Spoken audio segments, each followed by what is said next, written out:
We just saw Game 4 wrap up as the Pacers defeated the Knicks 130 to 121. Tyrese Halliburton with a historic stat line tonight as he put up 32 points, 15 assists, and 12 rebounds. What the Hallie? Like, that was just an amazing stat line. Triple-double. And he did that and said after the game to Ali LaForce on TNT that he felt like he let his team down in Game 3. And that's why he felt like he really needed to come out and just go beast mode. And that's exactly what he did. And so props to Tyrese Halliburton for his performance.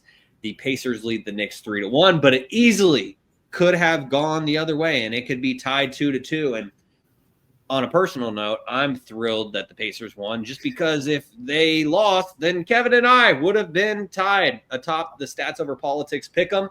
I have picked the Timberwolves too many times, and it has made me lose my 4-game lead. It has now slipped down to 1. And so shout out to the Pacers for getting it back to 2 games. We'll see if I can hold on to that lead.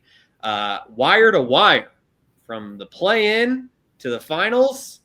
I got to find some wood to knock on because I feel like I'm about to jinx myself. Anyways, Jaevon, as someone else who also picked the Pacers to win this series, just what are your thoughts? Because when we last left off last Thursday, only 1 game had been played. It was the ultimate choke game where Tyrese Halliburton did the Reggie Miller choke signature celebration. And since then, the Pacers have won 2 out of 3 games, and they now lead 3-1. So just what are your thoughts overall on the last 3 games that we've seen? I honestly think the series should be over. The last game that the Pacers lost, they were up 20 points. And that's just been the theme of this entire playoffs. Teams are blowing 20-point leads. It doesn't matter if you're up 20, if you're up 30, no lead is safe. As far as for Halliburton in this particular game, a historic stat line, as Shaun already mentioned, I feel like he was just doing a little bit of everything. In the beginning, in the first half, I believe he ended with 20 points and like 0 assists. I think he had like 9 rebounds. He was pretty adamant. You could tell like he was kind of pressing a little bit early on in the game and just kind of getting other guys involved. And Pascal Siakam has been money for this team. And I think that kind of goes a little bit unnoticed. He's been their kind of like go-to scorer for the most part. And kind of for them, I think if they're going to be able to win consistently, Siakam has to be going at all point in time. And we look at other guys like Neesmith, guys like Nembhard. Tonight, we saw that blanking on the guys. He was hurt last year out of Arizona. Yeah, Big Matherin.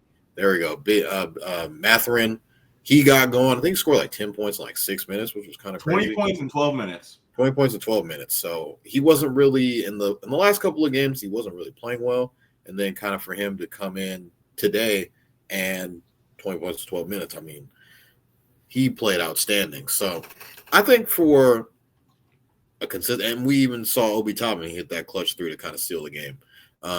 He can get going. And I think it kind of just goes back to how deep the Pacer team is.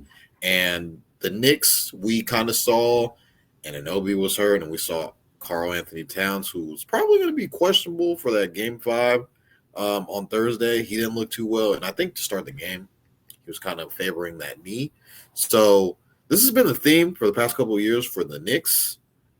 They play all their starters. They're going to ride till the wheels fall off. And the wheels indeed do fall off at the worst possible time. And this time, it's in the playoffs again. And it just so happens to be 2 of their key players. So we'll see if the Knicks are going to be able to get healthy in a day, travel, get healthy in a day.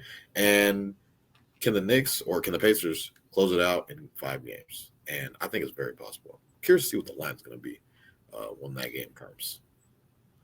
Well, Kevin, given everything that Jaevon just spoke about and the odds that are currently against the New York Knicks, considering that you're the only one who picked the Knicks to win this series, do you think that there's any chance that they come back from down 3-1 and win the next 3 straight? Win the next three straight, excuse me. I don't think so. All role players play better at home. So I'm assuming they'll get the next game. We saw with the Boston Celtics last series, when they were dead to rights, they went back home and they got one more. Playing on your home court, you get that momentum. You're sleeping in your own bed. You're expecting them guys to play better. But like Toddy said, we've been saying the same narrative with the Knicks all season. They're going to roll their 5 guys, and they're going to ride them to the wheels fall off. And for them to lose these close games, tonight they lost by 9. It all comes down to the bench players. I know I always come on here and say, yes, there's the superstars, but it always comes down to the other guys. Today was the prime example. Benedict Mathurin has been playing awful this series. Tonight, Andrew Nembhard has an off night. Benedict Mathurin picks it up. 12 minutes with 20 points. The Knicks had 9 bench points to the Pacers 36. That's the ball game. No matter how well your starters play, you have to have some kind of reliance. With them starting Mitchell Robinson, bringing Josh Hart off the bench has really made some things look funky with that offense. Cat it used to be the biggest guy on the court for the Knicks, and now we have Mitch Robinson on there. You can definitely see it, but Cat's been getting off to a slow start. We saw in Game 3, he had 4 points going into the fourth quarter, and then he finished with 20 points in the fourth quarter. So we saw that when Cat is the main big man on the court, he's able to get to his spots and be very dominant. Toddy said it perfectly. Pascal Siakam, I was talking to Alex on the phone at halftime and saying, Pascal Siakam, when he has a guy like a Kawhi Leonard, like a Tyrese Halliburton, like a guy who's going to run the show, he's going to be amazing because he might not be your second best player. He might be your third best player, but there's nights like this game and last game, 30-plus points, where he can be your second best player. We saw when he played alongside a guy like DeMar DeRozan for so long, they could never get over that hump. Yes, I get it. It's LeBron James, but they couldn't get over that hump. Because maybe DeMar wasn't that guy, or maybe Pascal just wasn't into the guy he is now. But when he's playing a guy with Kawhi Leonard, he was an all-star. He was able to win the finals. And then this year, they're one game away from the finals. And we've seen Pascal Siakam really flourish off of Tyrese Halliburton. And in the first round of the series, when they played who did they play first round? The Bucks. I came on here and gave Tyrese Halliburton all this love, and Shaun was like, Kevin, are you saying they're going to go all the way, or you just getting the love from this series? And I was like, Shaun, there's no way. This team goes as far as Tyrese Halliburton goes. And like Toddy said it, Shaun said it. 32 points, 15 rebounds, 12 assists, had 20 and 11 at halftime. And I promise you, if somebody would have leaked that his dad was coming to the game, I would have bet on everything. If I would have known he was going to be there, there would have been a lot of money to be made. They announced it yesterday. Yeah, I was going to say, you must have been sleeping on under a rock because I was at work all day, so when I got home, the game already started. So I missed it. I didn't see anything on that. Well, yeah, Shams broke the news about it yesterday. I think it was yesterday because he got to be courtside. They put him in a suite. Shams started the tweet. I think he literally started it by saying "Pops free." And then the actual news. Free pops goes backwards.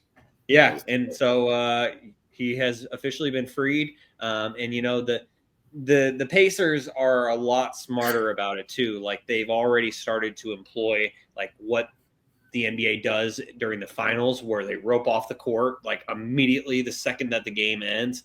Because I saw after Tyrese did his post-game interview tonight with TNT is he went off to where his dad used to sit next to his mom and next to his girlfriend, or I think that's still his girlfriend. I don't know, fiance, Jada. Anyways, his lady and his mom were in those same spots, but they had to stay behind the line and had to stay behind the rope.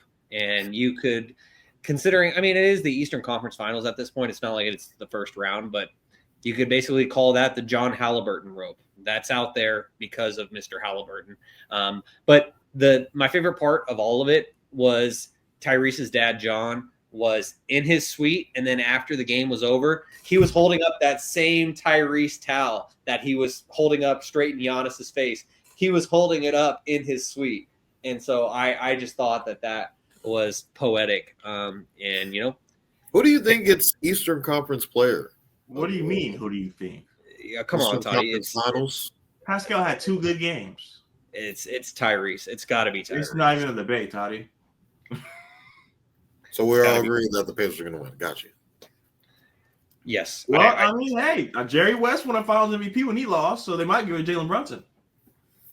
I mean, LeBron should have won in 2015. I've never been a fan of that, though. If you lose, you can't win. Yeah, that's If fair. it is LeBron, and you average 36, and the guy who won it was the LeBron star.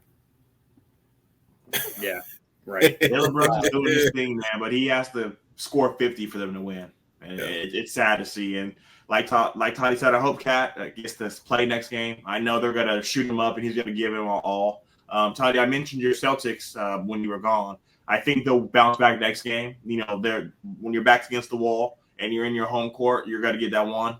But eventually, and you know, it sells more tickets when you go back and you celebrate with your home crowd. But Tyrese Halliburton celebrating the Mecca. You know, I know your boy Trae Young used to be that guy who was hated in New York, but I think it's going to be Tyrese now. I think Tyrese is. It might be Tyrese now. I mean, it's definitely Tyrese because the Pacers haven't had Tyrese chance yet. Yeah, that's a fact. But it may be coming soon because the Pacers knocked the Knicks out of the playoffs last year, and then that's kind of what set up the whole WWE angle back in June at Madison Square Garden, where Tyrese and Jalen went face to face, and Jalen's coming into the ring with a steel chair and messing up his wrist and hand that he had previously injured. And Tyrese has to pull up to Madison Square Garden with a steel chair. He just has to do it. That would be so funny, bro. That would be legendary. That'd be pretty funny. Oh man! And then have the 317 shirt on. Oh my goodness, that'd be hilarious. And so you know the craziest part about that is when I first saw the merch of Tyrese 317, I thought they just added one onto the Stone Cold John 316 phrase, but I actually looked it up. The area code in Indianapolis is 317. And so that makes so much more sense because I thought that they were just like, oh, make it his own. Don't do 316, put 317. No, now it makes way more sense and it's even cooler. And so shout out to Tyrese, shout out to WWE, shout out to everyone capitalizing on this run by the Pacers.